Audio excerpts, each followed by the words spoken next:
ৰাজ্যখনৰ কোভিড-19 পৰিৱেশ এক প্ৰকাৰ ক'ব গ'লে অপৰিৱৰ্তনীয় হৈ আছে আৰু আমি যি ধৰণে আগবাঢ়ি আছিলোঁ বা যিটো পৰ্যায়ত আমি আছিলোঁ তাৰ পৰা আমি কিমানখিনি আগবাঢ়িছোঁ সেই বিষয়ে আপোনালোকক মই এটা সম্যক ধাৰণা দিব চেষ্টা কৰিছোঁ।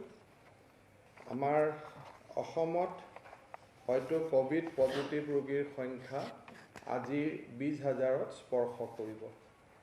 এই মুহূৰ্তত 19,754 জন আছে, কিন্তু আমি ধৰি ল'ব পাৰোঁ যে আজি নিশাৰ ভাগলৈ প্ৰায় 20,000ত ভৰি দিব।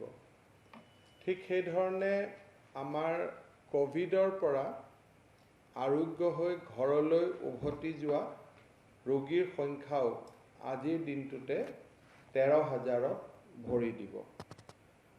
আৰু সেই দৃষ্টিভংগীৰ পৰা যদি আমি চাব যাওঁ, অসমত আমাৰ 65% আৰোগ্যৰ যিটো ৰিকভাৰী ৰেট বুলি কয়, আজি আমি 65%ত ভৰি দিছোঁহি।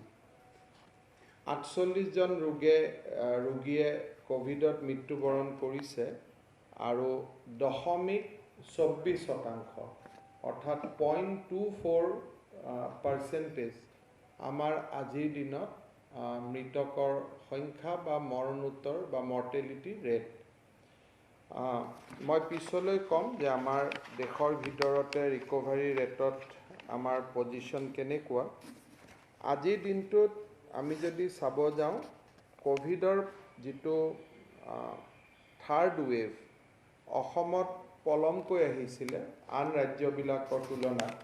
দিল্লী আদি ৰাজ্যই বহুদিন আগৰ পৰাই কোভিডৰ ভয়াৱহ ৰূপটো দেখা পাই আছিলে। আমি শেহতীয়াকৈ এই ভয়াৱহ ৰূপটো দেখা পাইছোঁ। তৎসত্ত্বেও দিল্লী, গুজৰাট আৰু তামিলনাডুৰ পিছতেই আজিৰ দিনটোত অসমৰ ৰিকভাৰী ৰেট 65.24% থিয় হৈ আছে। আমাতকৈ দিল্লী, গুজৰাট আৰু তামিলনাডু এই তিনিখন ষ্টেটত আমাতকৈ ৰিকভাৰী ৰেট বেছি।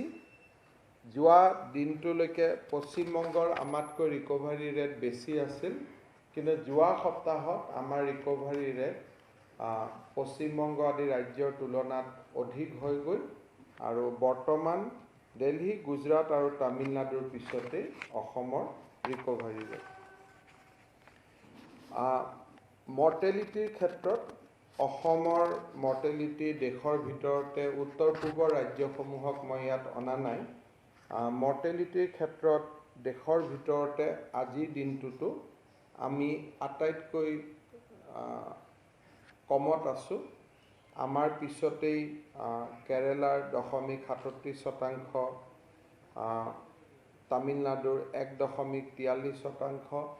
গতিকে ৰিকভাৰী ৰেট আৰু মৰণোত্তৰ যিটো মৰ্টেলিটি ৰেট বুলি কয়, এই দুয়োটাতে অসমে আজিৰ দিনটোত দেশৰ ভিতৰতে তৃতীয় বা চতুৰ্থ স্থানত ৰিকভাৰীৰ ক্ষেত্ৰত আৰু মৰণৰ ক্ষেত্ৰত বা মৰ্টেলিটি ৰেটৰ ক্ষেত্ৰত আমি আটাইতকৈ নিম্ন মৰ্টেলিটিত আমি থিয় হৈ আছোঁ।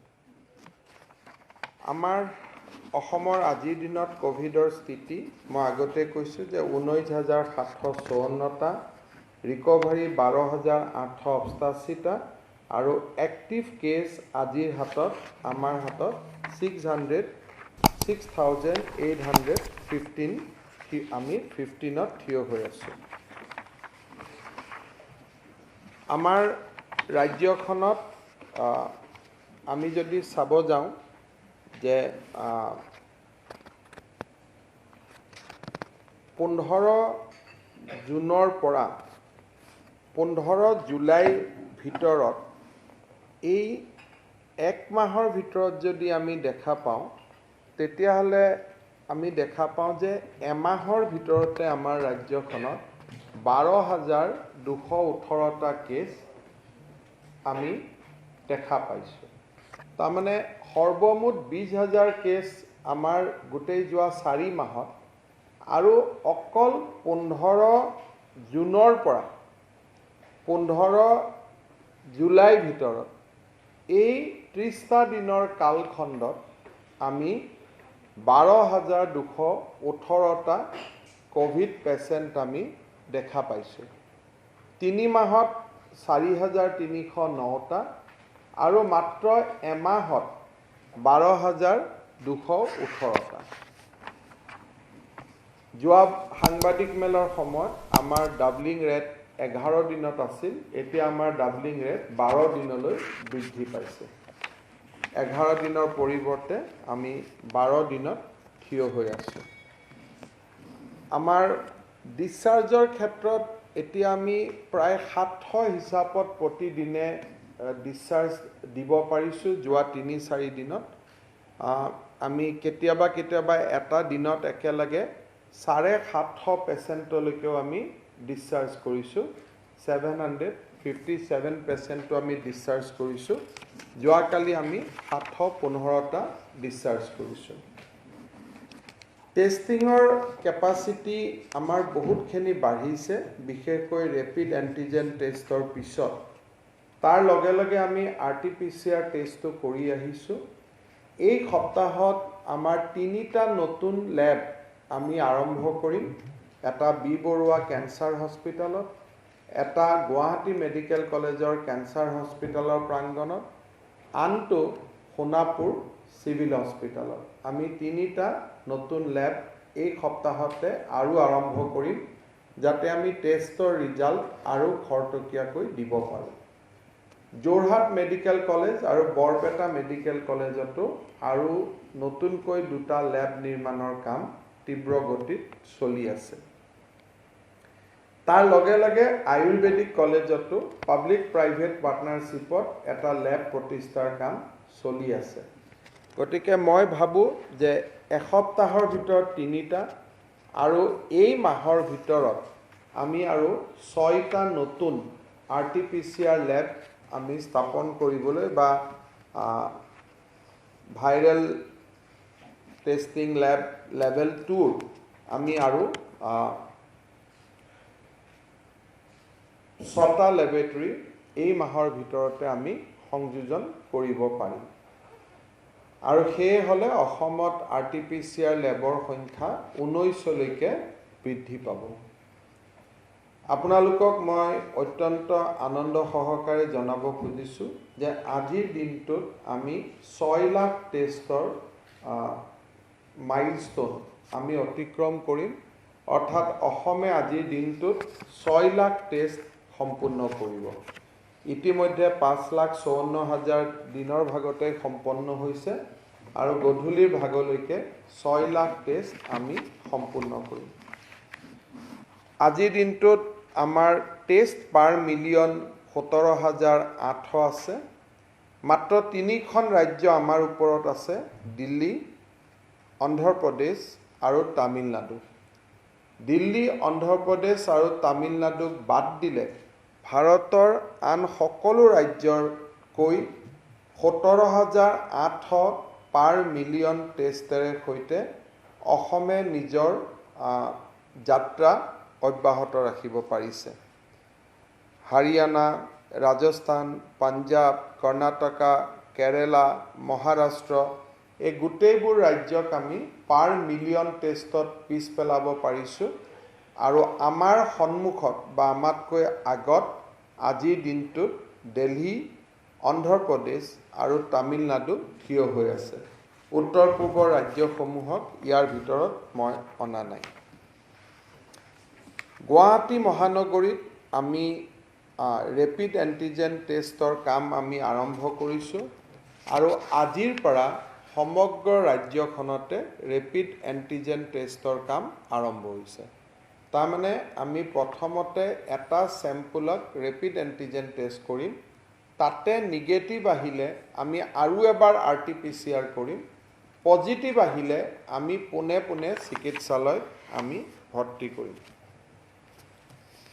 কামৰূপ মহানগৰ জিলাত আজিৰ দিনটোত কোভিডৰ লৈ 25টা মৃত্যু আমি পঞ্জীয়ন কৰিছোঁ আৰু ঠিক সেই ধৰণে দৰঙত 2টা, হাইলাকান্দিত 2টা, কামৰূপ গ্ৰাম্যত 3টা, কাৰ্বি আলঙত 3টা, এই ধৰণে আমি 48জন ৰোগীক আমি অকালতে হেৰুৱাইছোঁ আৰু তাৰ ভিতৰত 25টা সৰ্বাধিক কামৰূপ মহানগৰ জিলা বা গুৱাহাটী মহানগৰী। মই আপোনালোকক কেইটামান ক্লিনিকেল কথা মই ক'ব খুজিছোঁ যে যোৱা মাহৰ পৰা কোভিডৰ যিটো আমাৰ কম্পজিশ্যন আছিল যে সিৰিয়াছ পেচেণ্ট নাছিল, আমি কোভিড কেয়াৰ চেণ্টাৰত গান গাই থকা, বিহু গাই থকা খুব সুঠাম স্বাস্থ্যৱান ডেকা ল'ৰাসকলক আমি দেখিছিলোঁ আৰু তাৰ পিছত লাহে লাহে আমাৰ মনত এটা প্ৰশ্নও আহিছিল যে হয় আমি হয়তো কোভিডক পৰাজয় কৰিব পাৰিছোঁ বা কোভিড হয়তো ইমান ইনফেকচিয়াছ ডিজিজ নহয়। যোৱা মাহটোত কোভিডৰ ওপৰত আমাৰ ধ্যান ধাৰণা সলনি হ'ল আৰু কোভিডৰ যিটো নিৰ্মম ৰূপ, বেদনাদায়ক স্বৰূপ, সেই নিৰ্মম আৰু বেদনাদায়ক স্বৰূপটো লাহে লাহে আমাৰ সন্মুখত প্ৰকট হৈ পৰা আমি দেখা পাইছোঁ। ৰাজ্য চৰকাৰে কোভিডৰ ভয়াৱহতাৰ প্ৰতি লক্ষ্য ৰাখি আমি আক্ৰমণাত্মক ট্ৰিটমেণ্ট অৰ্থাৎ এগ্ৰেছিভ ট্ৰিটমেণ্ট কৰাৰ সিদ্ধান্ত লৈছিলোঁ। মেডিকেল কলেজসমূহৰ লগত আমি সঘনাই ভিডিঅ' কনফাৰেন্সেদি আলাপ আলোচনা কৰি মেক্স হস্পিটাল, এইমছ নতুন দিল্লী এইবিলাক চিকিৎসালয়ৰ লগত নিৰন্তৰ বাৰ্তালাপ আৰু ভিডিঅ' কনফাৰেন্সিং কৰাৰ পিছত আমি অসমত কোভিডৰ বিৰুদ্ধে বিশেষকৈ টু ষ্টপ মৰ্টেলিটি, যাতে মৃত্যুৰ হাৰ নাবাঢ়ে তাৰ বাবে আমি এটা এগ্ৰেছিভ সিদ্ধান্ত লৈছিলোঁ যে আমি মডাৰেট ষ্টেজতে মানুহক আমি এগ্ৰেছিভ ট্ৰিটমেণ্ট কৰিম। কোভিডৰ যদি আপোনালোকে বিশেষকৈ যিসকল চিকিৎসা বিজ্ঞানৰ লগত জড়িত আছে তেতিয়াহ'লে তেওঁলোকে জানিব যে আমি প্ৰথমতে মাইল্ড, মডাৰেট আৰু ক্ৰিটিকেল 3টা ষ্টেজলৈকে আমি আগবাঢ়োঁ। ক্ৰিটিকেল পজিশ্যনত এবাৰ এজন পেচেণ্ট গৈ পালে তেওঁক উভতাই অনা খুব কষ্ট বুলি এইমছ আৰু মেক্স হস্পিটালৰ চিকিৎসকসকলে আমাক জানিব দিয়ে। তাৰ পৰিপ্ৰেক্ষিতত অক্সিজেন থেৰাপিৰ পৰা আন যিমানবিলাক আমাৰ সন্মুখত উপায় আছে এই গোটেইবিলাকক আমি মডাৰেট ষ্টেজতে ইমপ্লিমেণ্ট কৰাৰ কাৰণে আমি এটা সিদ্ধান্ত লৈছিলোঁ আৰু আমি সিদ্ধান্ত লৈছিলোঁ যে উইল গ' ফৰ এগ্ৰেছিভ ট্ৰিটমেণ্ট আৰু এইটো that was a collective decision of all our 6 medical colleges. They had video conference among themselves, নিজৰ ভিতৰতে কথা বতৰা পাতি তেওঁলোকে সিদ্ধান্ত লৈছিলে যে আমি আক্ৰমণাত্মক ট্ৰিটমেণ্ট কৰিম। আক্ৰমণাত্মক ট্ৰিটমেণ্টৰ প্ৰথম লাইনটো হ'ল যে অক্সিজেন থেৰাপি। যেতিয়া এজন মানুহ অক্সিজেন কমে আমি তেওঁক কৃত্ৰিমভাৱে অক্সিজেন তেওঁৰ শৰীৰত দিয়াৰ বাবে আমি প্ৰয়াস কৰোঁ। ছেকেণ্ড হ'ল যে আমাৰ সন্মুখত যিকেইটা মেডিচিন আছে, বিশেষকৈ ডেক্সামিটাচিন যাক আমি ষ্টেৰইড বুলি কওঁ, ৰেমডিচিভিৰ যাক আমি এণ্টিভাইৰেল ট্ৰিটমেণ্ট বুলি কওঁ, আৰু নতুনকৈ 2টা মেডিচিন যিটো ভাৰতত আহিছে, টছলিজুমাব আৰু আইটলিজুমাব। এই গোটেইকেইটা মেডিচিন, ডেক্সামেটিচিনটো ষ্টেৰইড ইনজেকশ্যন হয়, তাক আমি মডাৰেট ষ্টেজত দিয়াৰ বাবে সিদ্ধান্ত লৈছিলোঁ। অক্সিজেন থেৰাপি আমি কৰাৰ বাবে সিদ্ধান্ত লৈছিলোঁ আৰু লগত খুব যিখিনি ক্ৰিটিকেল মেডিচিন যিটো ভাৰতবৰ্ষৰ আন ৰাজ্যবিলাকত ব্যৱহাৰ হৈ আছে আৰু those R very very costly medicine, একোটা ভাইলত 8,000 টকালৈকে প্ৰয়োজন হয়, তেনেকুৱা আমি মেডিচিনবিলাক অসমত আনিবৰ কাৰণে আমি চেষ্টা কৰিছিলোঁ। আজিৰ মুহূৰ্তলৈকে আমি ৰেমডিচিভিৰ 83 জন পেচেণ্টক দিবলগীয়া হৈছে। গুৱাহাটী মেডিকেল কলেজত 65 জন, AMCত 11 জন, JMCত 2 জন, তেজপুৰ মেডিকেল কলেজত 1 জন, বৰপেটা মেডিকেল কলেজত 1 জন আৰু শিলচৰ মেডিকেল কলেজত 1 জন। এই 83 জন ব্যক্তিক আমি দিয়াৰ পিছত 36 জন ব্যক্তিয়ে এতিয়ালৈকে ৰিকভাৰী হৈছে after completion of there therapy. আৰু ইয়াতে আমি mortality out of 65 the mortality has come down to only 4. তাৰমানে 65 জন মানুহক আমি ৰেমডিচিভিৰ দিয়াৰ পিছত আমি গুৱাহাটী মেডিকেল কলেজত 4টা আমি মৰ্টেলিটি পাওঁ। মই 4 গৰাকী ব্যক্তি পুণ্য আত্মা, but for the purpose of academic discussion মই 4 জন বা 4টা বুলি কৈছোঁ। আমি আউট অফ 65 আমি 4টা মৰ্টেলিটি পাওঁ। ডিব্ৰুগড়ত আউট অফ 11 আমি এটা মৰ্টেলিটি পাওঁ। JMCত আউট অফ 2 আমি এটা মৰ্টেলিটি পাওঁ। আৰু তেজপুৰ, বৰপেটা, শিলচৰত আমি কোনো ধৰণৰ মৃত্যু আফটাৰ ৰেমডিচিভিৰ আমি দেখা নাপালোঁ। গতিকে যদিও মেডিচিন কষ্টলি হয়, সংগ্ৰহ কৰা খুব কষ্ট, ছাপ্লায়াৰসকলে কোনোবা এটা দিন 5টা দিয়ে, কোনোবা এটা দিন 10টা দিয়ে, কোনোবা এটা দিন 11টা দিয়ে, কোনোবা এদিন নিদিয়ে, তথাপিতো আমি we are going ahead with this therapy আৰু আমি ডিজিআৰ ৰিজাল্ট আমি পাইছোঁ। ড্ৰাগছ কণ্ট্ৰলাৰ অফ ইণ্ডিয়াই যিটো এণ্টিবডি মনিক্লিয়াৰ এণ্টিবডি যিটো ড্ৰাগছ আমাক 2টা এপ্ৰুভ কৰিছিল, টছলিজুমাব আৰু আইটলিজুমাব। আমি বহুত কষ্টৰ মূৰতো টছলিজুমাব আজিলৈকে আমি এটাও কিনিব পৰা নাই। আমি যিকোনো মূল্য দিম বুলি কোৱাৰ পিছতো কোম্পানী এটাও আমাক দিব পৰা নাই। কিন্তু আজি আমি 100টা আইটলিজুমাবৰ আমি ভায়েল আজি আমি পাবলৈ সক্ষম হৈছোঁ। দিছ মেডিচিন অলছো কষ্ট এপ্ৰক্সিমেটলি 10,000 পাৰ ভায়েল আৰু এজন পেচেণ্টক 4টাকৈ ইনজেকশ্যন দিব লাগিব। অৰ্থাৎ এজন পেচেণ্টক 40,000 ৰুপিজ ইনভেষ্ট কৰাৰ পিছত তেওঁ হয়তো মৃত্যুৰ পৰা বাচিব পাৰে। বাট অসমে আজি আমাক তেওঁলোকে জনাইছেও যে Assam is the first state to acquire itolizumab. আমি জাষ্ট 3 দিন আগতে ড্ৰাগছ কণ্ট্ৰলাৰে এপ্ৰুভ কৰিছিল। আমি সেই ট্ৰিটমেণ্টটো হয়তো আজিৰ পৰা আমি আৰম্ভ কৰিব পাৰিম। আপোনালোকে বহুত সময়ত প্ৰশ্ন কৰে, মডাৰেট লেভেলত যেতিয়া আমি ফেইল কৰোঁ, ৰেমডিচিভিৰ বা ডেক্সামিথাচিন ইনজেকশ্যন আমি যেতিয়া ফেইল কৰোঁ, তেতিয়া আমি ICUত যাবলগীয়া হয় পেচেণ্টজনক। আজি আমাৰ গুৱাহাটী মেডিকেল কলেজত এতিয়ালৈকে 118 জন ব্যক্তি ICUলৈকে গৈছিলে আৰু তাৰ ভিতৰত আমি 35 জন ব্যক্তিক আমি বচাব নোৱাৰিলোঁ। So out of 118 people in ICU, 35 people expired.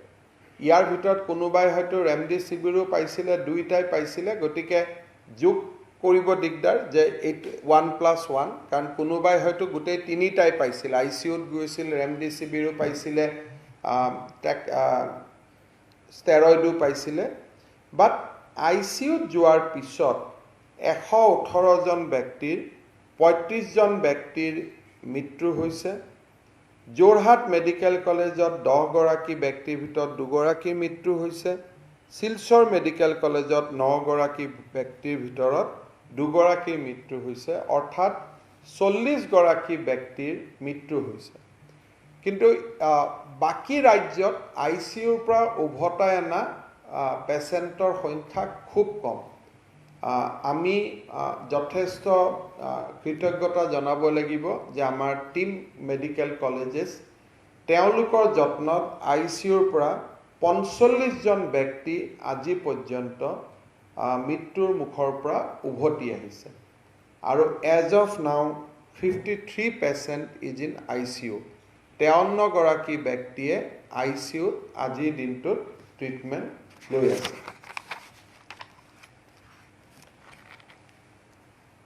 ইয়াৰ পিছত আমি আজি বিশেষকৈ সাংবাদিক মেলখনৰ বা আপোনালোকক নিমন্ত্ৰণ কৰি অনাৰ আমাৰ যিটো মুখ্য উদ্দেশ্য আছিল সেইটো হ'ল যে আমি ICUত গৈছোঁ, বিভিন্ন ধৰণৰ ক্লিনিকেল থেৰাপি থ্ৰু মেডিচিন আমি ইউজ কৰিছোঁ, কিন্তু বিগেষ্ট ইনিচিয়েটিভ যিটো আসাম গভৰ্ণমেণ্টে যোৱা লাষ্ট 3 ডেজত লৈ আছে সেইটো হ'ল ইনিচিয়েলাইজেশ্যন অফ প্লাজমা ডনেশ্যন। যে এজন ব্যক্তি যদি কোভিড ৰোগত আক্ৰান্ত হয় আৰু ব্যক্তিজন যদি চিম্পটমেটিক হয়, অৰ্থাৎ জ্বৰ, বিষ, কাহ আৰু যথেষ্ট ক্ৰিটিকেল হয়, মাইল্ড হয়, মডাৰেট হয়, ক্ৰিটিকেল হয়, সেই ষ্টেজৰ এজন ব্যক্তিয়ে ভাল হোৱাৰ পিছত নিজৰ প্লাজমা তেওঁ ডনেট কৰিব পাৰে।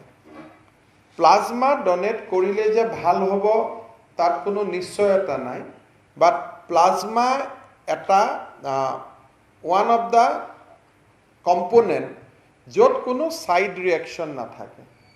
যেতিয়া আমি ৰেমডিচিভিৰ দিম, বহুতে কয় লিভাৰত তাৰ নিগেটিভ ইম্পেক্ট হয়। ICUত থাকিলে এজন মানুহক যথেষ্টখিনি তেওঁৰ জীৱনত বহুতবিলাক আন অংগ পতংগত নিগেটিভ এফেক্ট হয়, বাট প্লাজমা থেৰাপিৰ কোনো ধৰণৰ নিগেটিভ ইম্পেক্ট নাই।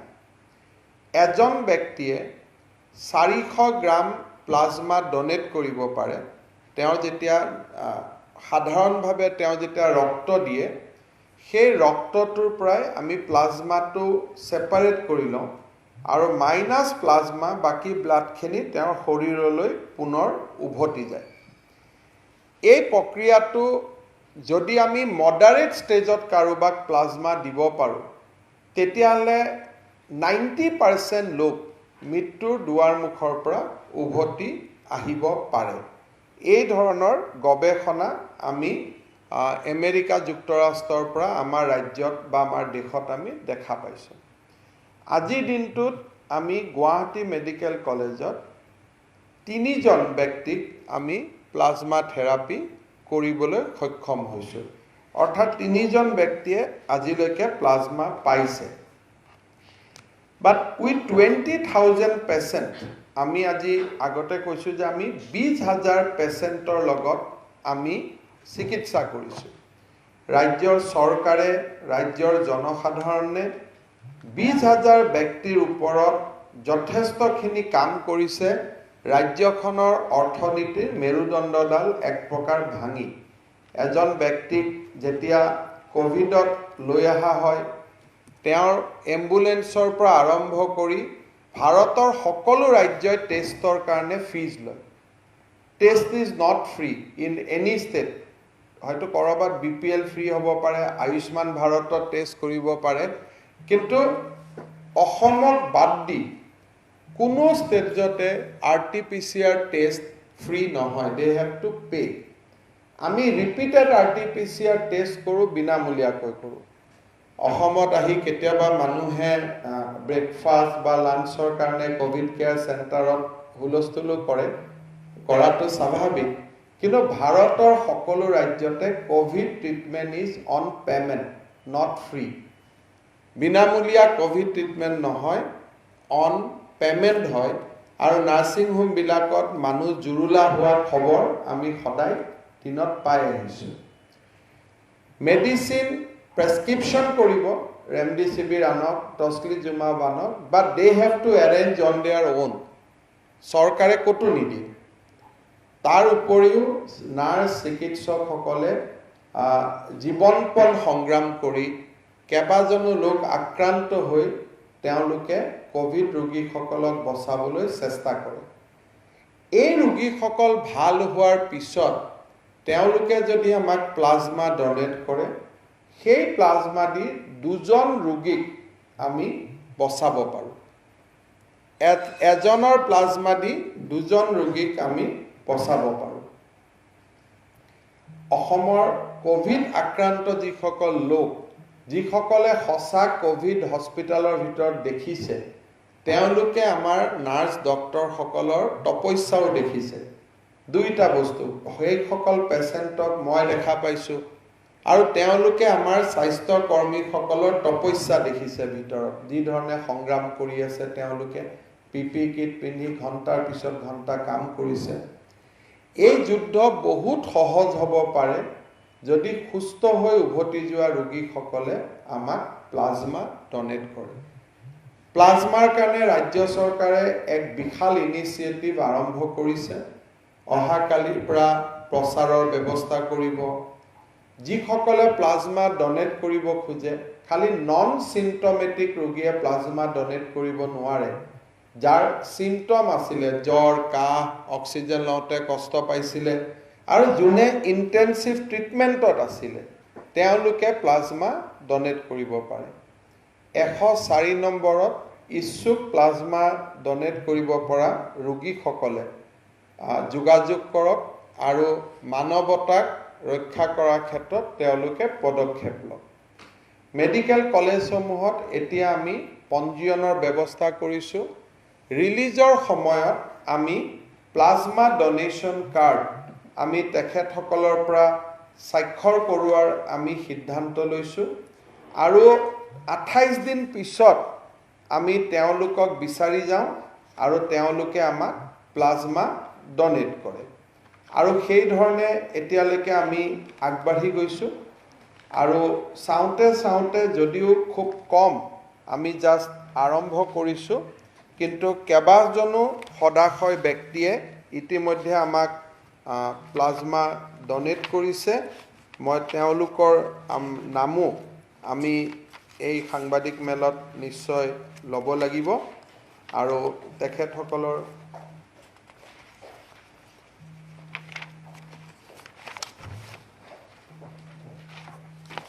নামকেইটা মই পঢ়ি দিছোঁ গুৱাহাটী মেডিকেল কলেজৰ চিকিৎসক ডক্টৰ লিটিকেশ অসমৰ প্ৰথম কনভালচেণ্ট প্লাজমা ডোনাৰ হয় তেখেতে সেই স্বীকৃতি পায় গোৱালপাৰাৰ সমীৰুল হক গোৱালপাৰাৰ শাহজাহান আলী আহমেদ কামৰূপ মেট্ৰৰ মনীষ তিব্ৰিৱাল বাস্কাৰ ইন্দ্ৰজিৎ হালৈ আৰু কামৰূপ মেট্ৰৰ লাভ প্ৰধান এই ব্যক্তিসকলে ইতিমধ্যে তেওঁলোকৰ প্লাজমা ডনেট কৰিছে আৰু এই প্লাজমা আমি উপযুক্ত ব্যক্তিৰ ওচৰত ইতিমধ্যে আমি কৈছোঁ যে 3 গৰাকী ব্যক্তিয়ে ইতিমধ্যে প্লাজমা পাইছে আৰু আজিৰ দিনটোলৈ আমি 5 গৰাকী লোকে গুৱাহাটী মেডিকেল কলেজত প্লাজমা ডনেট কৰিছে আমি আজিৰ দিনটোত এই মুহূৰ্তত আমাৰ কামৰূপ মহানগৰ জিলাৰ ডক্টৰ যুগান্তৰ ৰয় আৰু ডক্টৰ সিদ্ধাৰ্থ নন্দী এই দুইজন ব্যক্তিয়ে আজিৰ দিনটোত প্লাজমা ডনেট কৰিব অহাকালি ডক্টৰ হেমন্ত আৰু কৃষ্ণ কমল শইকীয়া এই দুই গৰাকী ব্যক্তিয়ে প্লাজমা ডনেট কৰিব ইম্পৰ্টেণ্ট পইণ্ট এটা আপোনালোকে নোট কৰিব যে আমাৰ চিকিৎসকসকলে পিপি কিট পিন্ধি চিকিৎসাও কৰিছে কোভিড ৰোগত আক্ৰান্তও হৈছে আৰু কোভিড ৰোগত আক্ৰান্ত হোৱাৰ পিছত তেওঁলোকে আকৌ দুজন ৰোগীয়ে প্ৰাণ পাওক বুলি আকৌ নিজৰ প্লাজমাও ডনেট কৰিছে মই ভাবোঁ যে অসমৰ বাদে মানৱতাৰ ইমান ডাঙৰ উজ্জ্বল দৃষ্টান্ত কোনো চিকিৎসকসকলে আগবঢ়াব পৰা নাই মই ভাবোঁ যে মানৱ ইতিহাসে তেওঁলোকক সদায় স্মৰণ কৰিব যে অসমৰ চিকিৎসকসকলে যি ধৰণে আজি কাম কৰি আছে মই ৰাজ্যখনৰ প্ৰতিগৰাকীকে আমি প্লাজমা ডনেশ্যনৰ কাৰণে ওলাই আহিবৰ কাৰণে আহ্বান কৰিছোঁ আৰু যিবিলাক বহুত ৰাজ্যত প্লাজমা বেংকৰ কাম আৰম্ভ হোৱা নাই 3 মাহ পিছত আৰু প্লাজমাটো দিব নোৱাৰা হৈ যায় তেওঁলোকে প্লাজমা ডনেট কৰাৰ সময় মাত্ৰ 3 মাহ থাকে সো আমি অসমৰ প্লাজমা বেংকত প্লাজমা ডনেট কৰক অহা সপ্তাহৰ পৰা আমি নেশ্যনেল টিভিত এটা পাব্লিচিটি কৰিম যদি কৰ্ণাটকৰ কোনোবা ব্যক্তি, বিহাৰৰ কোনোবা ব্যক্তি, ইউপিৰ কোনোবা ব্যক্তি অসমলৈ যদি প্লাজমা ডনেট কৰিব আহে উইথ ষ্টেট গেষ্ট ফেচিলিটি, আমি তেওঁলোকক অসমলৈ মাতি লৈ আহিম। They will be given 2 and 4 flight tickets. Obviously, they are staying, transportation we will take care of. আৰু আমি নেশ্যনেল টেলিভিশ্যনত আমি আহ্বান কৰিব খুজিছোঁ, কাৰণ অসম আমি আজি যিটো পজিশ্যনত আছোঁ, বাই অক্টোবৰ আমি বহুত প্লাজমা পাম, কাৰণ এই মাহতে 12,000 ৰোগী আমাৰ হৈছে। কিন্তু ইনিচিয়েল দিনবিলাকত আমাৰ ৰোগী নাছিল, সেইকাৰণে আমাৰ প্লাজমা ডোনাৰৰ সংখ্যাও খুব সীমিত। কিন্তু ভাৰতবৰ্ষৰ বহুত ৰাজ্যত প্লাজমা বেংকৰ কাম আৰম্ভ হোৱা নাই, তেওঁলোকৰ প্লাজমা 3 মাহ পিছত অথলে যাব। গতিকে তেওঁলোকে মানৱতাৰ কাৰণে যিখিনি কাম কৰিব পাৰে সেইখিনি যাতে অথলে নাযায়, সেইকাৰণে আমি আমাৰ প্লাজমা বেংকৰ ড্ৰাইভ বা আমাৰ যিটো আহ্বান, সেইটো আমি অসমৰ বাহিৰৰ ৰাজ্যলৈও লৈ যাবৰ কাৰণে সিদ্ধান্ত লৈছোঁ। মই ভাবোঁ যে বহুত মানুহ আগবাঢ়ি আহিব আৰু অসমৰ যিসকল কৰোনা ভাইৰাছৰ পৰা সুস্থ হৈ ঘৰলৈ ঘূৰি গৈছে, 28 দিন সম্পূৰ্ণ হৈছে, তেওঁলোকে 104ত ফোন কৰক।